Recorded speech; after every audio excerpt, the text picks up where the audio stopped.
Welcome to my current work in progress game, Fusion Fighters. This video is going to showcase what a little over a month of work on the game has led me to. This game is a platform fighter inspired by games like Super Smash Bros. And Multiverses, with the gimmick that you can create your own custom characters, and those are the characters that you use to fight. I shouldn't say you can, you do create your own custom characters, and those are the ones you fight with. And there will be pre-made characters in the game, of course, to inspire the player and give them ideas, but the primary thing you'll be doing is making your own characters and fighting with them. So, without further ado, I'm going to show you what this game looks like. We're going to go, and I apologize for being a little bit sick. So we're going to go skip play for now. I'm going to go to create, and I'm going to go to characters. And we're going to see here, I have a character already made. I don't want to use it though, so I'm actually going to delete it. Make a new build. I'm going to call it test. And then before we go on to what this build does, I'm just going to show you what movement's like in this game. So we have our basic left-right movement. When you turn around, you go a little bit quicker, so you can like kind of do a dash dance sort of thing that I'm going to polish a little bit up more later. We also have jumps. Of course, doing a less button will make you jump less, and higher will make you jump higher. And then we have like blocking and dodging and stuff like that. Obviously, there's air dodging, and you can only air dodge once in the air. When you dodge, you'll turn around the opposite direction you just were. So you see I'm changing directions right here. You can use dodging, give yourself a little more momentum. As you say, you can't really get up there very well, but with a dodge I can. And then we have parrying, which I'll show you a little bit later if I can, since it's kind of hard to demonstrate without the AI doing anything. But yeah, we got some basic movement stuff here. It's quite fluid and feels good to control. So what I'm going to show you now is the move system. Well, first, here's our build right here. I'm going to input the month and day and year and stuff like that right here. But here we have the name, here we have the delete button, and here is where all the magic happens. So we have our list of moves, abilities, and ultimates. Now ultimates don't quite work yet, but the idea is once you charge up a meter, you'll be able to use your ultimates. And the way you charge up that meter is by getting combos. So how do we get the combos? How do we deal the damage? Well, with our moves here. So we have two menus for moves. The regular moves that are mapped to the X button on the Xbox controller, and then the special moves which are mapped to the Y button and the Xbox controller. And of course, those buttons are flipped on Nintendo, so they're the same layout. And then we also have our passive abilities here. I'll show you those in a sec. Now for our moves, we can take anything from this list. We have melee, we got ranged, we got elemental, defense. We got a bunch of categories here. You can take anything from the list and simply just drag it in to put that move on your character. And now when I exit this, I can use these moves. We've got helicopter kick, which I put in my side attack, which does that. We've got uppercut, which does that, and down slam, ground slam, which is that. And we have a slide attack, which can be used to slide on the ground, but also can be used in the air to kind of like kick the opponent. You can see that little blue bar, that's the ultimate meter that's charging up. It charges up a little bit if you don't get a combo, but it charges up way more if you do get a combo. So, let's go put this guy out of his misery real quick. There he goes, he's dead. And then we see, maybe I don't want slide, maybe I want to use bloatware. Bloatware is a move where you just shoot out a little like thing like that, and it spawns these little like A letters. It's like an ad. I'll change the name later probably. We also have, I can also swap it out like with Missile Blast here, and then if I do that, it'll shoot a missile at the opponent, and this missile homes in. It's quite annoying to deal with. I might balance it later. We got other moves too. Warding wall. We've got I like side strike a lot. We've got like sing. So like warding wall is like a wall like that. It's kind of similar to Palutena's like shield attack in Smash Bros. We've also got side strike, which I'm a big fan of. It'll give you a little bit upwards momentum, as you see right here, and it will make you shoot out the side in front of you. It shoots 3 of them. So if I do that, I can also hit all 3 of them with good spacing to hit the opponent. And then the last one, I gave myself a sing, which I've mapped to my down. Sing just sends out this little projectile like this, and it moves in a wave, kind of like waves on a sound graph. But the special thing about this is you can fuse moves together. Toward not copy Tears of the Kingdom. No, I came up with the idea on my own. So you can put different moves together to combine their effects. Like watch. If I take Shuriken, which has the effect that it throws it in any direction I tell it to, I can combine that with Boomerang Toss by putting it on top of Boomerang Toss to get an aimable ring. So what Boomerang Toss on its own does, first of all, is it just throws out in front of me. And when I let go of the button, or after a certain amount of time, it comes back to me. But if I put the shuriken on it, it becomes aimable, and it will go in more than just one direction, which increases the usability. We could also put, like, say, smoke bomb on the boomerang, and now when it hits the opponent, it'll create a bunch of smoke. We can also put, like, sing on smoke bomb to make it wavy, and what that'll do is it overrides the Y velocity, and now it just stays in place, which is good for, like, combos and stuff. There's so many possibilities here. Currently there's only 14 moves, but that's like 196 possibilities times 2 is 392 possibilities already just with these 14 working moves. It's pretty cool, yeah.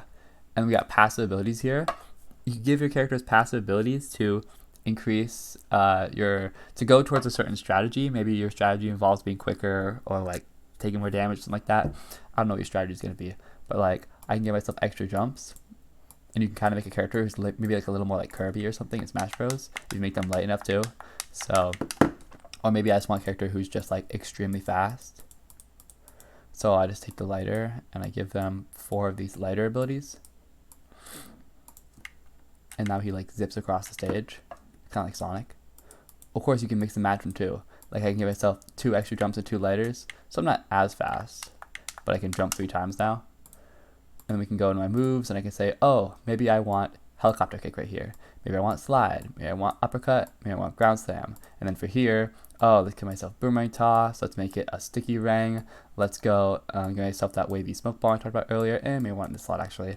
I'm going to give myself whirlwind. Oh, and of course, I'm going to put the homing bloatware on that one.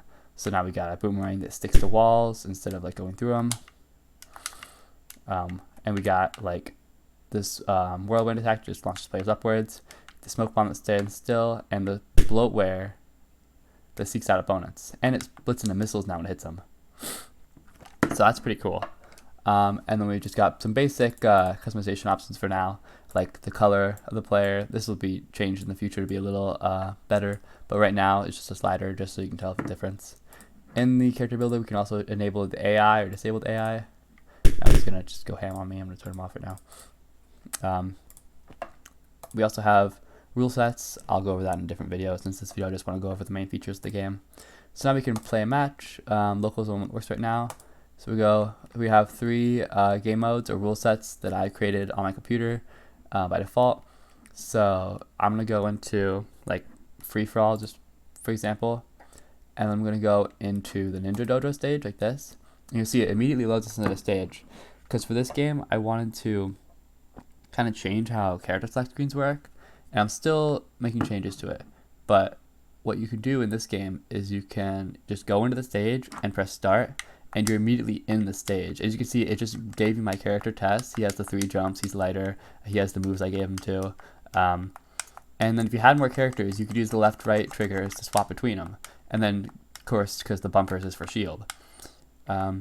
This is so that you can like warm up before a match. Because one of my biggest problems with games like Smash Bros. Is that you can't do that. That was really bothered me because that's a feature that exists in online matches but doesn't exist in in-person matches. And same for games like Multiversus 2, I think.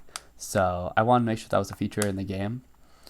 Also, you have to hold down the start button to show that you're ready.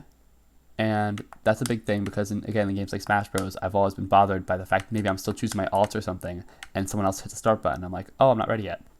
So let's go hit the select button to add an AI to the game. You know what? I'm feeling weird. Let's add 4 more AIs. They're all ready by default. I hold down the start button. It shows that I'm ready. And it's going to start the countdown. This is a free-for-all. It's just going to give us a 5-minute match, and they're just kind of like going crazy at each other. Yeah, so I'm going to actually forfeit the match because that's just a little too much. Let's go into the training room instead. Or maybe not. Let's do sudden death instead because I don't want to wait this whole match to end. You'll see how a different game like sudden death might work. You see, it starts off only 10 seconds. Oh, and they all kill each other immediately. And I win. Yeah. Okay, let's go back to the regular game mode. Let's do last minute setting because that's a better game mode for showing you guys. Okay, so they're all going to start killing each other. But I'm going to just try and do my thing from far away. game is going to have a good competitive and casual like scheme. The AI is very basic for now, but it works. And I'll prove it later, obviously. So I'm going to try to get these guys out, try and take it down so it's only killing each other, which is working well for me, but I want to get it down to a 1v1. Also, this is good to show that the game is very flexible with the number of characters. I want it so 8 people can play at once, because I just like the flexibility so that players don't feel limited in how they play the game. Oh no. Ah, shoot, where am I? Okay, I'm good. I died though. You'll notice that when you die, your health bar actually starts at 0 and reaches its way back up. This is to show like how much time left until you respawn. I'm pretty proud of that idea. It's some really good player feedback, I think. Okay, let's see. Okay, he's the last guy. He's a little confused though because the guys died. That's fine. Let's go murder him. Owie. Owie. You can also sweet and sour spot moves. That's a sour spotted down slam. But if I get a little closer, I'll sweet spot it and he goes a little higher and he takes a little more damage. Ow. There you go, I beat him. And you can see I'm winner. The camera zooms in on me and other cool stuff. So yeah, that's the current state of my game. Oh, one more thing I want to show you. I said I was going to show you in another video. I'll show you now. It's something called rule sets. Rule sets are like the Smash Brothers rule sets, but a lot more detailed. I'll show you. So let's create a rule set. Let's just call it test. And call it test 2 because I call it the player test. But if we go in here, you'll see we have the info just like the player. We also have match settings, fighter settings, stages settings, and item settings, but these aren't ready yet. Well, for the match settings, we'll see things like win condition. We can change if it's most stocks or most kills or the kill to stock ratio. We can change the timer, which is how like sudden death had like only a timer of 10. Well, then it shows the timer. For fighter, we can set the lives, whether it shows the lives, how much health, whether it shows the health, the charge rate, blah, blah, blah. For stages, you'll be able to show which stages can be selected, for items, which items can spawn, and a bunch of different settings like that. And this feature has so many ideas planned that at the end, I want it to be really, really flexible to allow for really like a lot of different types of game modes. Like I want the player to be like, oh, in my game mode, it's an item hunt. It's going to spawn items every 60 seconds or every 10 seconds, and the player who collects the most items at the end wins. Or maybe it's like sudden death, only 10 seconds, and like all the items that spawn are insta-kill items or something like that. So this is a feature that I think will add a lot of replayability and uniqueness to the game. There's also planned to be a stage builder in the future. I play in single player modes. There's not going to be a campaign, but there's going to be like a classic kind of mode, but not a rip-off of Smash Bros. There's going to be, well, here's the tutorial screen. So for the tutorial screen, it will show you on the left, you have the list of things you can do. And then on the right, it'll show the AI doing it for you, give you a little description.